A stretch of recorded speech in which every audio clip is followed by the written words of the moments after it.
Welcome to r/regular revenge, where you don't want to go all out like pro revenge, but you don't want to be petty like petty revenge. It's just the right amount of revenge.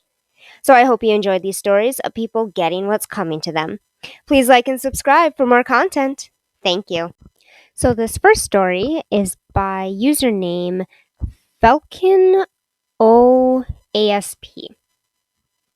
Entitled Karen uses racism to try to get her way. Sweet revenge entails. So this story only happened last week, so it is still pretty fresh.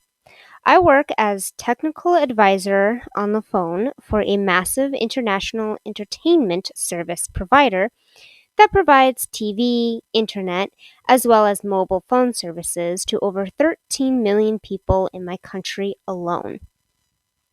The other day, I had been working some overtime on a Sunday.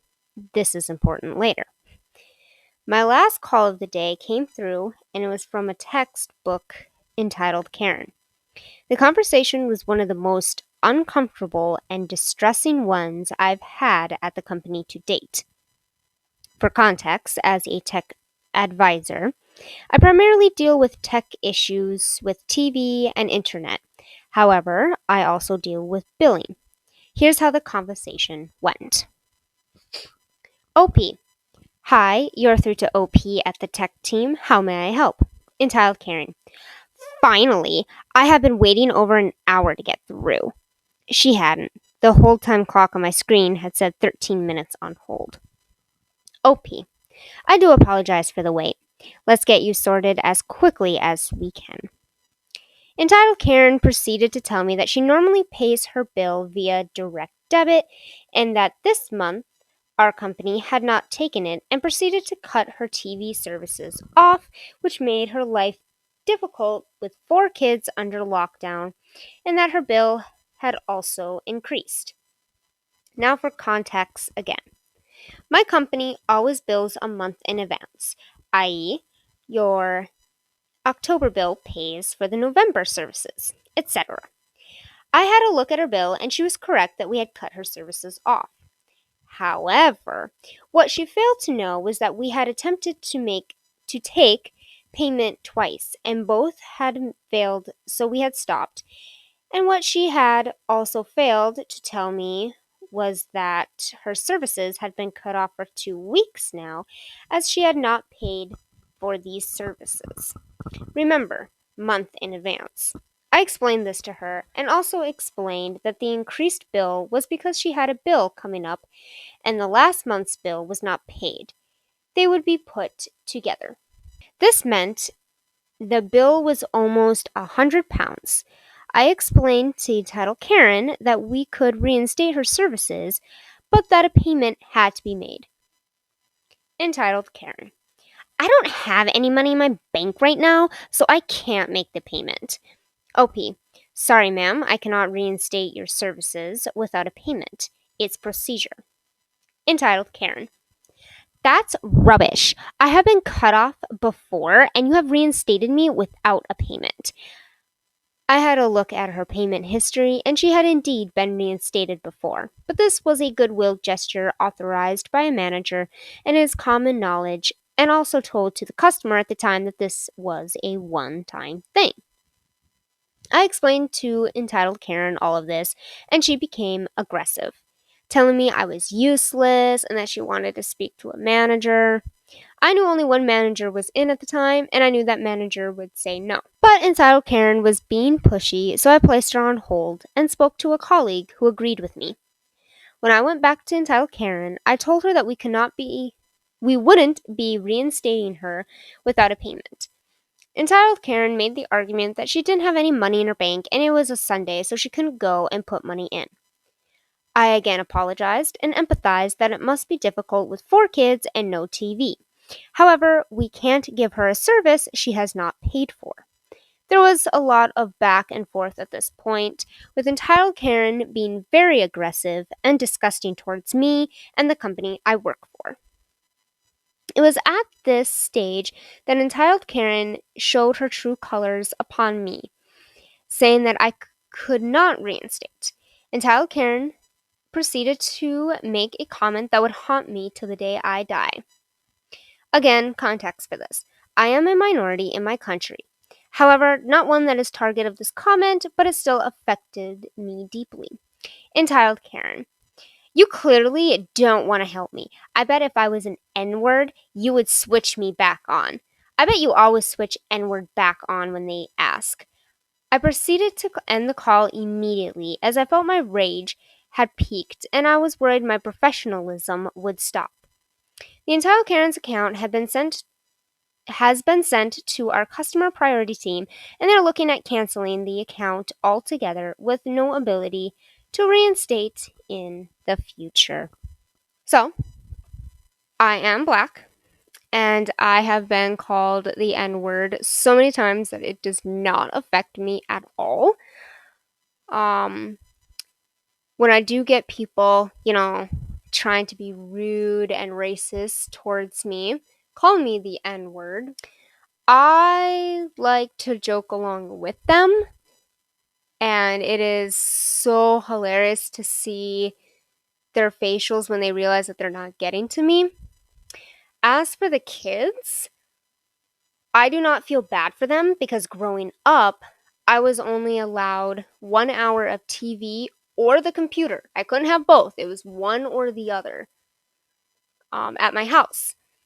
But when I went to my grandma Anna's house, as long as I ate all my breakfast, I could watch TV from whenever I woke up to midnight. So I definitely compensated at my grandmother's house. But for the majority of my childhood, it was spent reading and using my imagination outdoors to entertain myself. I grew up to like the old Cartoon Network shows. So that was like the Powerpuff Girls or Teen Titans. So I would pretend to be either Blossom from Powerpuff Girls, Raven from Teen Titans, and even this animated show, which I'm hoping still continues because it is awesome. But it's called Totally Spies. And I would pretend to be Alex. When the Twilight series came out, I was a complete nerd for that series. Same with Harry Potter and Lord of the Rings that I grew up to. So I had a very vivid imagination. And yeah, that's how I entertain myself. So those kids should really learn how to use their imagination. So this next story is by username Cassie the Wolf. Kid wouldn't stop singing on the bus when he had been asked multiple times to stop. I shut him up in just a few seconds. So this is only considered as regular revenge due to the fact that it isn't petty and definitely not pro. This is my first post, so bear with me here. So several years back, I'm not sure exactly how long ago it was, but when I was in elementary school, so it was at least almost a decade. It was summertime, and I was in a summer camp that goes to different places where kids can have fun. There was this one kid on the bus who would always sing a song that everybody hated. I won't say what the song was, only because I don't want it stuck in my head. Multiple times, people asked him to stop singing, but he refused. I always tried to drown him out by listening to my own music. But it never worked because for some reason he was even louder than the music despite the fact that I had headphones on. I even sang along to the music. Keep in mind that my music was something that not many people would like, yet not once did anybody ever ask me to stop singing. Heck, a kid once even asked if he could sing along with me to drown that kid out.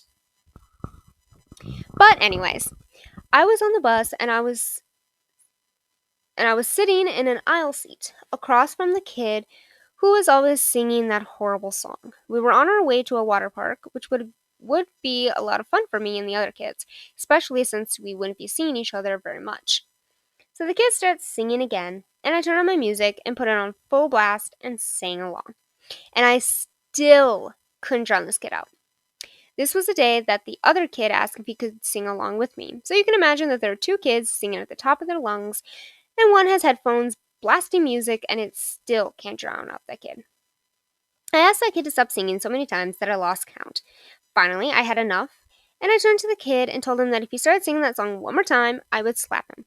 And I meant it. Literally 2 seconds later, he started singing again, thinking that I was bluffing, and I didn't even hesitate. I slapped him across the face. I had my seat moved to the window seat and rode in peace for the rest of the day, while that kid gave me the "Are you serious?" look combined with "I really hate you" look. He didn't sing at all for the rest of the ride to the water park and the whole ride back. I got kicked out of the summer camp for slapping the kid, but I'm still, to this day, very proud of what I had done. I would like to point out that I was very hot-headed back then, so that even set me off more than it should have.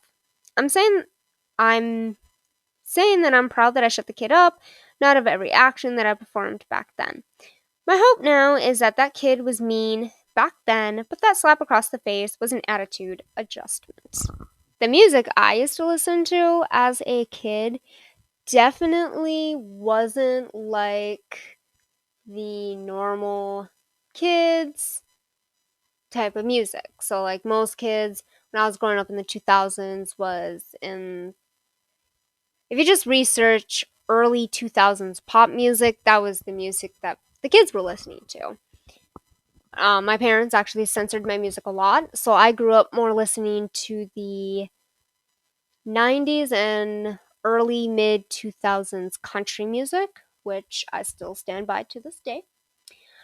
But because I was depressed, some of the music that I listened to were dark, gothic, um, that type of music like Evanescence. Oh, love Evanescence. Nightwish, Within Temptation. So like not heavy rock, but like dark rock. And then it grew into K-pop. So I definitely listened to music that other kids aren't really interested in that with that age unless you're weird like me. But good for OP. So this last story is by username What Am I Doing Here? 132. And it's called Destroying the Life of the Kid Who Cyberbullied Me. Some names and small details have been changed for privacy. I apologize in advance if this is long and doesn't make sense. Your cast. Me. Our protagonist. John, general douchebag, the villain of our story. Kevin, John's best friend.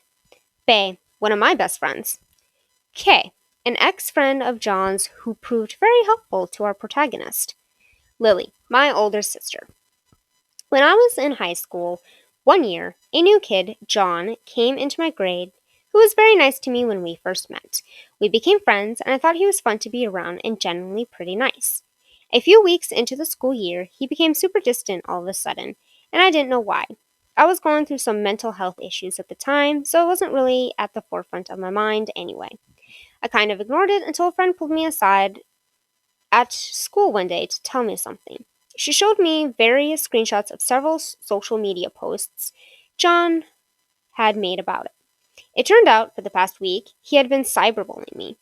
Mostly on Twitter, where he thought I wouldn't see it because I do not use Twitter, but also on a private Instagram account. I was really hurt, and it didn't help that I was going through a lot. All I had done was try to be nice to him and be his friend, and I didn't understand what could motivate someone to do that to a friend.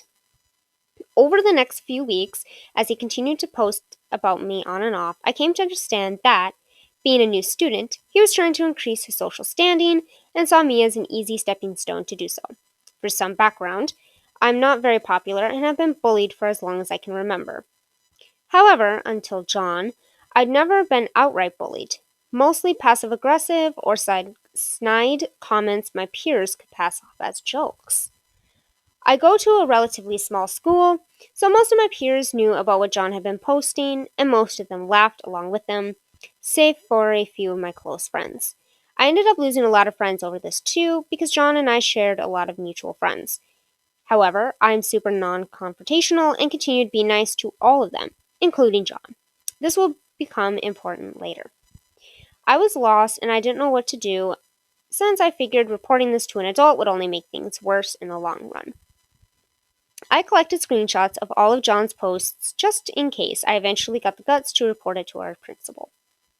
After a few long weeks of this happening, it finally subsided, or at least I thought. Although my social anxiety was made 50 times worse by the whole ordeal, I was beginning to get over it. Then our homecoming dance rolled around. I had fun at homecoming for the most part, though I ended up leaving early due to a panic attack. Monday after homecoming, I'm standing in a hallway at school, exhausted and over it. This girl, let's call her Kay, comes up to me. I happen to know Kay was friends with John, so I kind of braced myself to have something bad happen. To my surprise, she started off by apologizing.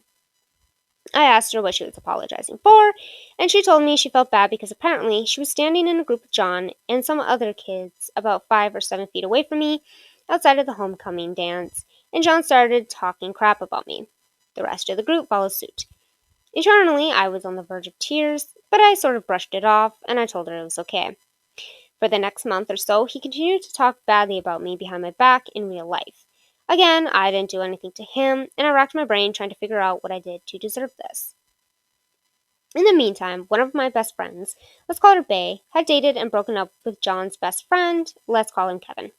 Bay and Kevin were a real weird couple to begin with, but I was happy for her because Kevin had been a nice kid until he became friends with John. Bay ended up breaking up with Kevin because he moved way too fast and she got very overwhelmed. She had perfectly valid reasons for breaking up with him, and things were pretty amicable between them until John got involved. John manipulated the situation, twisting Kevin's perception of Bay. John, under the guise of making Bay jealous, caused a whole slew of effects. My favorite being this. John started spreading various rumors about Bay, including one that Bay was gay and was using Kevin as her beard. It would be perfectly fine if she was gay, but she was not, and even if she was, John wouldn't be outing her without her consent. Because of John's manipulation, Bay lost a lot of her friends and began to get bullied more and more. I've known Bay since we were kids, and she means a lot to me, so this did not help my image of John. My own pain came from what John did to me, combined with my anger at him because of what he did to Bay, boiled into a seething rage. Everything boiled over when Kay, who had slowly begun to distance herself from John, came up to me once again, this time a month after homecoming, to apologize for being in a conversation where John was trash talking me. At this point, it had been over 2 months since this whole ordeal started. I was furious. I decided enough is enough. As I said, I'm a very non confrontational person, and if I ever had the energy or emotional capacity to confront John face to face about this, I didn't anymore. So over the next week or so, I devised my plan. My older sister Lily, who had graduated the year before this, was her year's student body president, and she was very involved and incredibly well liked among my school's administration, faculty, and staff. I am also a good student and fairly well liked among teachers and administration, as I had a reputation for being a diligent student and a kind person. Lily had wanted to destroy John's life from the first moment he posted about me, but I'd held her back up until that point. I called her several times over that week, and together we created my method of revenge. Lily collected all of the screenshots of John's cyberbullying that I had and secretly sent them to my school principal. Sorry, I have a hard time saying that word.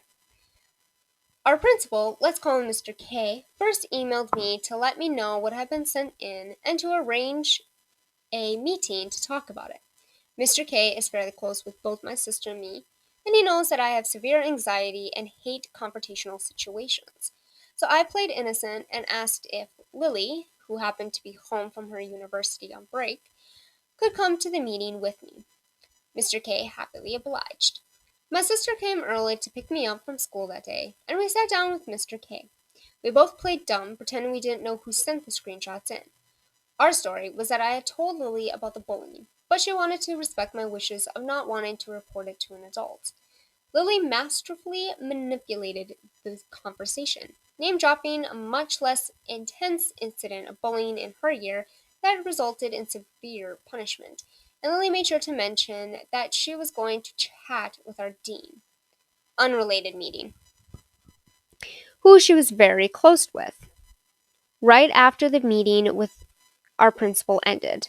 Quick context note, I go to a 712 school, so the principal presides over the high school while the dean is the general head of our school. That year, the woman who was formerly an assistant principal and a wonderful English teacher had been promoted to dean. She had taught Lily several times, and they were very close. Mr. K is a bit frightened of our dean, so this scared him. Mr. K assured us that he would take care of it. When Lily had her chat with the dean, she was just popping in to say hi, nothing serious. She casually let my situation with John slip, along with the fact that we had just met with Mr. K. We knew that once Dean knew, she would put pressure on Mr. K to get things done. We then got into the car and got coffee, satisfied with our work. About a week later, Lily headed back to her university, and at school, I heard the news that John had been put on probation, which meant he was kicked off of the basketball team. Outside of our mutual friends, most of John's friends were in basketball with him, and this ostracized him from a lot of his friends. Unintended consequences, but I didn't feel bad about it, especially since John still had many friends and his girlfriend at the time outside of the basketball team. I thought things would be better after he got some much deserved consequences, but they didn't. He kept talking about me behind my back and even made some posts that didn't mention me by name, so I couldn't do anything about them. But it was clearly about me anyway. I was fed up. I was having a particular tough day once, and that happened to be the day that I overheard him crap talking me. Whoops. It was the first time I had actually heard him in person rather than hearing about it from somebody else, and it pushed me over the edge. My eyes clouded with tears, and I ran into a nearby classroom and bawled. A few minutes into my crying session, my history teacher, who also taught John, walked into the room as he was teaching a class in it about 30 minutes from then. I tried to play it off, but I was mid-sob and it was very obvious that I was crying. My history teacher, let's call him Nate, is a super caring person and also happens to be married to our dean. But that's not entirely important to the story. He asked me what was wrong, and I explained to him that I had just heard someone talking bad about me. Nate consoled me for a little while and then admitted to me that he knew about the situation with John from his wife, and he asked me if it was him. Through tears, I told him it was, and I told him that the in-person side of things hadn't stopped even after he had been punished for his online actions. Nate tried to console me and helped me to stop crying. I went home that day and I realized I now had an advantage. All of the teachers at my school are very close, and opinions of students typically become shared among all teachers, especially if the opinion originates with a teacher who is well respected, as Nate was. Given that all of John's teachers also knew that he was on probation, what Nate now knew would definitely not help John's cause, so I took advantage of that. At the time, my whole grade was in a period where everyone had a lot of tests and assignments. I dropped a secret note on Nate's desk, typed so he wouldn't recognize my handwriting. Could have also written with your left hand, but I digress. Warning him that John would cheat on the upcoming test. When I dropped the note, I figured it would inconvenience John. I never expected what actually happened. It turns out John actually was cheating on the aforementioned test. Because of my fake warning, he was caught. More than that, his chosen method of cheating was to text a group chat of 3 of his friends while they were taking the test in order to compare answers. The test was on a computer, so they all also got caught. My school has a strict honor code, and violations like this was taken incredibly seriously. They all got put on academic probation. Regular probation is a slightly less intense punishment than academic probation, and students have to report academic probation to any university they apply to. Given that John was already on regular probation at the time, he was kicked out of all of his extracurricular activities and pretty much lost favor with every faculty or staff member. Unintended consequences really went my way when it came to him. At this point, I was probably taking it too far, but I had one more ace up my sleeve. John and his girlfriend were going through a rough patch, and I knew John had harbored a crush on a close friend of mine. Let's call her Beth, in the first few months of the school. Knowing John, he wouldn't have a problem cheating on his girlfriend. It helped that aforementioned friend was not only gorgeous, but also one of the most popular girls in our class. So I knew John would see her as a way to climb the social ladder. Beth was an incredibly nice girl and had taken my side through the whole thing, but she was still friendly with John. We had joked about doing this for a few months at this point, and she was in. I would never have done it if she wasn't. She began slowly flirting with John for a few weeks leading up to Christmas break. After the last day of classes, before break, a group of kids, including John and Beth, had planned to go to a local mall, get lunch, play some laser tag, and hang out. I went home after classes ended that day and waited for my phone to ring. I wasn't sure this plan was going to work, but I had my hopes. To my surprise, it worked better than I could have ever imagined. After they got lunch, they fractured into groups because they wanted different food, agreeing to meet up after they purchased their lunch. John and Beth both wanted food from this Chinese place, so they went off on their own a little ways away. I know what you're thinking, and no, Beth didn't actually try anything. I'm not that horrible of a person. However, the Chinese place was just far enough away, and it took them just enough time to buy their food that, combined with their flirting in the weeks leading up to the day, it was plausible that something could have happened. When she and John got back to the rest of the group, Beth acted flustered and ate her lunch quickly, then made an excuse to leave and went home, setting up the next part of the plan perfectly. Beth's best friend cannot keep her mouth shut. She is a nice girl, but you cannot tell her anything without 7 other people knowing within the next 12 hours. So Beth let it slip to her best friend that John had kissed her at the mall, and within the next few days, the rumor spread like wildfire. Beth is known for being incredibly nice and honest, while John has been caught up in lies before, so everybody believed Beth. John's girlfriend broke up with him 3 days later. The social standing that John had worked so hard for and stepped on so many people for was destroyed. He had very few friends left, and that's the way things have been ever since. He no longer bothers me, and I'm now doing really well. So, there is a comment down here by an auto moderator that says, attention, due to the very short age of your account, this post has been automatically filtered. The moderators will be along shortly to make sure this is not spam. If more than 24 hours pass without an alert, please message the moderators via mod mail. I actually really do hope that this is a real story because I know exactly what it's like to be bullied. In 5th grade, a new boy, we'll call him John too, came, and I was actually pretty popular back in 5th grade because I was the class clown. Well, John comes to school from Florida, and he immediately sees me as a threat, I guess, because I was so popular and funny and very outgoing. I was the type of person that the minute you walked into a room, I'd be on you. The minute I walked into a room, everyone would be my friend. Like, I was that type of person. Well, he did not like that and started bullying me. It was more verbal bullying that I received behind my back to a lot of my classmates and the older kids. None of them actually really has said what he had done. I definitely would love to talk to him about why he did all this. But, I did try to be friends with him, and I was, super nice because that was the type of person I was. I was very non-confrontational, like OP. And this carried on for years and years, up to even my senior year, where I was still getting bullied.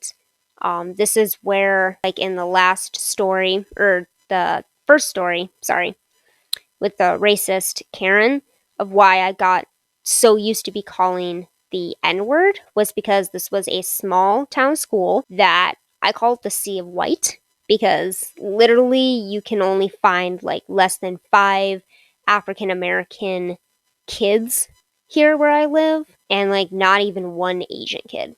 It is clearly a white all town, or an all white town. The nearby school that was about 15-30 minutes away was more diverse, that both my parents wanted me to go to, but we never conveyed it to each other, so I was stuck at my school. And I lost a lot of friends. I became very introverted. I even learned back then not to stand up for myself because it only made things worse. We did try to go to the adults and the principal because we didn't have a dean at the time, and they were as helpful as a bag of rocks. So I also learned from a young age to not go to authority or older adults for your problems, that you just have to fix them yourself. And I, of course, never did. I just sucked it up and dealt with it and became suicidal for a couple of the years. And then I just became really depressed and then kind of got over it, but I still have bouts of depression.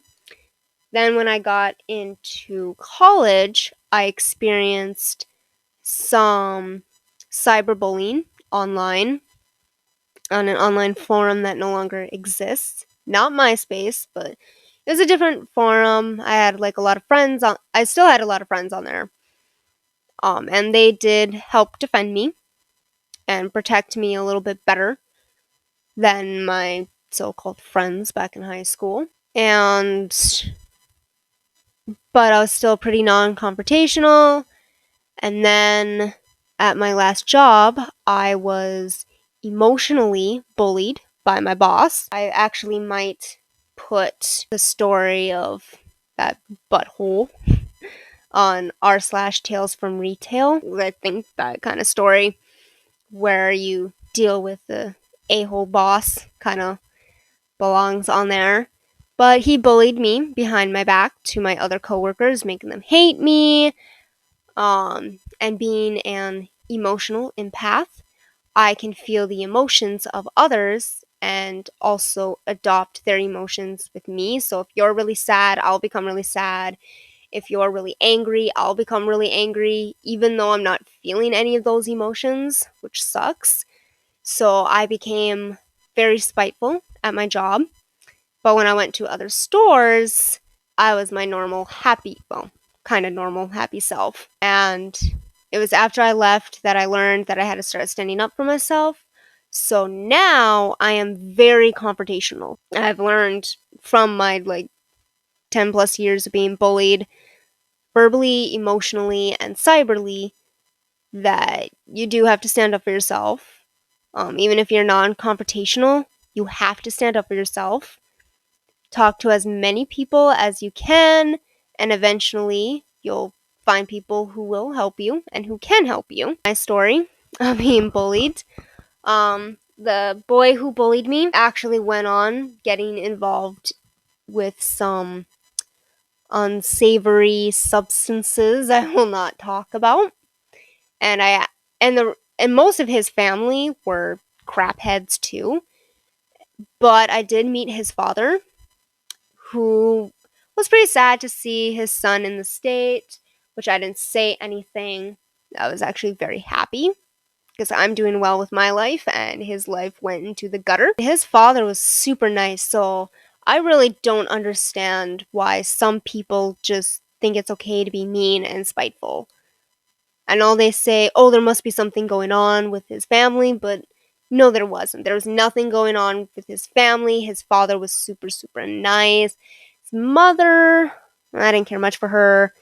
His older sister was blech. He had a cousin who bullied me as well. His mother, who was actually one of the school's secretaries, was a pain. And to this day, I have been told that he was just jealous of me and that he did like me, but he was embarrassed. But I really don't know if that's true because I did try to be friends with him and we both would have been super popular in that school. Whatever. His loss. So now that this very long story has finally ended, I do apologize.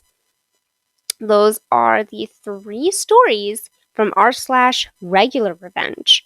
So I hope you look forward to next week when I post another video on regular revenge, and I'll be starting a new r/slash series called r/scams, where we talk about scams. So look forward to that.